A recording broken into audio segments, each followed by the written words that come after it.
சேலம் மாவட்டத்தில் நடைபெறும் நிகழ்ச்சிகள், முக்கிய செய்திகள், திருவிழாக்கள், அரசியல் செய்திகள், ஆன்மீக செய்திகள் அனைத்தும் தெரிந்து கொள்ள சேலம் நியூஸ் டுடே சேனலை சப்ஸ்கிரைப் செய்யவும். தமிழக துணை முதலமைச்சர் உதயநிதி ஸ்டாலின் பிறந்த நாளை முன்னிட்டு மாபெரும் கிரிக்கெட் போட்டி. சேலம் மத்திய மாவட்ட திமுக குகை பகுதி 48வது கோட்டத்தில் துணை முதலமைச்சர் உதயநிதி ஸ்டாலின் பிறந்த நாளை முன்னிட்டு சுற்றுலாத்துறை அமைச்சர் ராஜேந்திரன் ஆலோசனைப்படி மாபெரும் கிரிக்கெட் போட்டி நடைபெற்றது.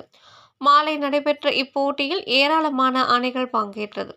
இறுதிப் போட்டியில் வெற்றி பெற்ற சிபி7 அணிக்கும், இரண்டாம் பரிசு வசந்த் SCC அணிகளுக்கும், மூன்றாம் பரிசு RPC அணி மற்றும் எலைட் காய்ஸ் இரு அணிக்கும் வழங்கப்பட்டது. இந்நிகழ்ச்சிக்கு சிறப்பு விருந்தினராக மாவட்ட அவைத் தலைவர் சுபாஷ், முன்னாள் மண்டல குழு தலைவர் அசோகன், இளைஞர் அணி ஜெகன், மாநகர துணை செயலாளர் கணேசன், குகை பகுதி செயலாளர் ஜெகதீஷ், மாமன்ற உறுப்பினர்கள் மோகன பிரியா, ஜெகதீஷ், விஜயா, ராமலிங்கம் ஆகியோர் கலந்து கொண்டு வெற்றி பெற்ற அணிகளுக்கு கோப்பைகளை வழங்கினர். இந்நிகழ்ச்சிக்கான ஏற்பாடுகளை 48வது வார்டு செயலாளர் மாதேஸ்வரன் சிறப்பாக செய்திருந்தார். மேலும் இந்நிகழ்ச்சியில் விளையாட்டு மேம்பாட்டு அணி துணை அமைப்பாளர் சத்யன் கலந்து கொண்டு சிறப்பித்தனர்.